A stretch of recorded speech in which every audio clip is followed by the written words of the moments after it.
It's Marquette in the light blue at the face-off dot. James Ball for the Hoyas and Luke Williams for Marquette. We are underway. Glad to have you along. And a violation on the opening face-off. It'll be Marquette ball. You know, you almost have twins facing off today, Jeremy. They're both about the same size. They both are having really got 8 goals. Llewellyn. The other guy's been a nice surprise for the Hoyas this year. He's got 8 goals already. That's number 9 for him. The win by Marquette. Here's Bobby O'Grady. He's got to have a big one. Brandon's in there, able to beat him. And now, a face-off win by Williams as Georgetown going to the backup already, and Matthew Riley. So Ball deal with some injury issues early in the campaign. Taking face-offs today. Ball taking face-offs today. I'm going to try to look down the sideline and see if I see Ball. See if he aggravated that past injury. Starts the game at the dot, but it's been right. There might have been a little screen right there, Jimmy. Let me see again. No, I have a pretty good look at it. And we have another face-off win. This one kicked forward by Marquette and ends up being saved back in. And we get a whistle. We do. A timeout called by Andrew Stimmel. Marquette. Right there, Jeremy. Shimmy shake is the best way to describe that one. Showed the right hand. He's playing him that way, too. Goes to his left, little jump shot. Puts it far and away. Good shot by Kirby. We got a violation. That's number 2. That one on John Dixon. I've got to believe Ball's hurt, Jeremy.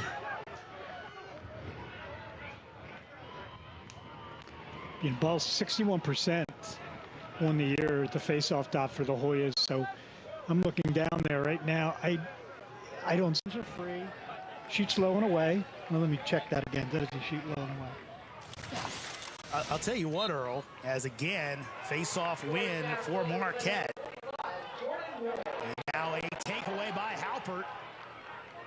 And loose ball, but Bundy will track it down.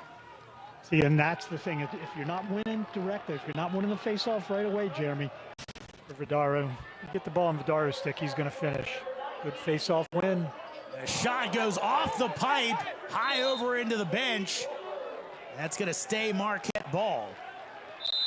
Oh, Jeremy, that was like a fly to center field. You'll be calling baseball later today, probably. And I will. You've seen some of those before. That was really pretty well. And a few times today, folks get the inside step on Hess. And the Hoyas there were slow to slide too, Jeremy. They didn't look to double right there from the crease. They didn't leave anybody open. They just went with it. Here's a good battle this time at the face-off at the dot, excuse me. Wow. This moves by Williams, and Andrew Stimmel going to take a timeout. Halfway out on the field, he's fired up. So is his team. As they're taking counter punches from the Hoyas and firing right back as they are tied with Georgetown 4-4. And just about 2 minutes. To the left side in that little 1-by-1 top corner. That's just a tremendous shot. Don't blame Creaser on that one. You can't shoot it any better than that. And loose ball. Push called. Hess has it. He can go. He can score on his own. 5 seconds. Will he take the shot? Hess inside spins. Can he get it off? He does. And a good check by Marquette. 0.4 seconds left. Hoyas don't. World Championship team. Championship in Ireland. I believe that the team that Andrew Stimmel on the coaching staff of that team as well. There you get a win right there. Larry comes up with the ground ball. The ball got kind of freed right there at the face-off dot. John Dixon opposing him. Saw Riley out there after Ball took the first few. Dixon holding his own. And now going to have the violation on Marquette. I wasn't sure. Who's the official call? They're calling, well, okay, they're calling Williams with holding. And, interesting. And you've talked about this before in the many years we've done games together. Is it's almost like a different look. Really really changed things up. Yeah. And Riley didn't have his hands free, buries that shot. Number, what's 24 now for Carroll? Again, very surprised with his output this year. Face-off win by Williams, but has to go back his own way, and the Hoyas will set up. You know, he said, you saw right there, Williams, instead of trying to push it out in front or win it cleanly, he knows that he can put it behind him. Almost picked off there. Who will be climbing back up into the top 10 of the national rankings? At 6th this week. It's Denver. They are in 8th. And of course, the Hoyas will have a top 10 showdown with the Pioneers next week. As a violation on the face-off. Well, Marquette came into that third quarter needing to do what they just did, Jeremy. Gave up 1 goal, didn't let. Marquette finds the net. First 30 seconds of this quarter. Clean face-off win for Williams. Marquette can go to work. We saw that through. Another win. This time a little loose, but no one there to really get on Williams. Now Marquette, a chance to tie this one up quickly here in the fourth quarter. Like the Hoyas had kind of doing it against better competition this season as he has gone on his own run. Puts Marquette back square, and now a hold on Georgetown. That'll be Marquette ball. It's our second violation also on the Hoyas. One more, and it'll be 30-second penalties from here on. To teams to really treat him kind of even, not just play the assist, and he's done it this year. Some key goals for the upperclassmen. Well, when they're playing a zone, they're not going below GLE, so Haley's big and strong enough to come around, get a step on this guy, and take that shot. Andrew Stimmel wants a good possession. He takes a timeout as he will pause as well. What will he come up with? His team. Most of these guys now that play midfield at college a lot of times were attackmen, as we take a look. Boy,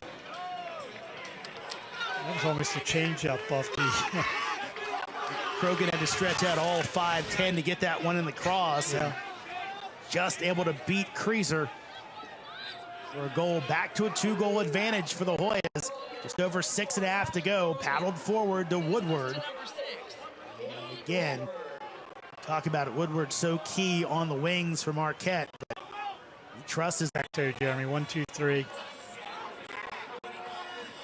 As a defense, that is just so hard to cover.